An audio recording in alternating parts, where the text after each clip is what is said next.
పాకిస్తాన్ మాజీ ప్రధాని పాకిస్తాన్ తెహ్రీక్ ఈ ఇన్సాఫ్ పార్టీ అధ్యక్షుడు ఇమ్రాన్ ఖాన్ కు ప్రజల నుంచి ఊహించని మద్దతు లభించింది.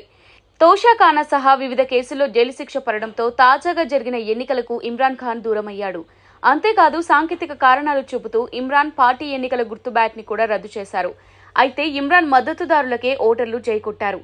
ఇమ్రాన్ ఖాన్ బలపరిచిన స్వతంత్ర అభ్యర్థులు మెజారిటీ స్థానాల్లో విజయం సాధించారు.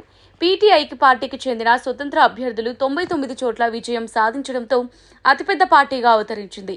నవాజ్ షరీఫ్ నేతృత్వంలోని పాకిస్తాన్ ముస్లిం లీగ్ పార్టీ 71 సీట్లతో రెండో స్థానంలో, 51 సీట్లతో బిలావల్ భుట్టో జర్దారీకి చెందిన పాకిస్తాన్ పీపుల్స్ పార్టీ మూడవ స్థానంలో నిలిచింది.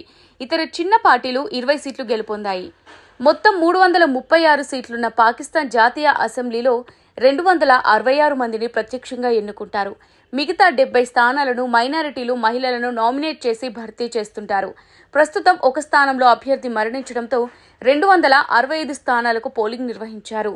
ప్రభుత్వం ఏర్పాటుకు సాధారణ మెజారిటీ 133 కాగా ఇప్పటి వరకు 260 స్థానాల ఫలితాలను పాక్ ఎన్నికల సంఘం ప్రకటించింది. మరో 4 స్థానాల్లో ఫలితాలు వెల్లడించాల్సి ఉంది.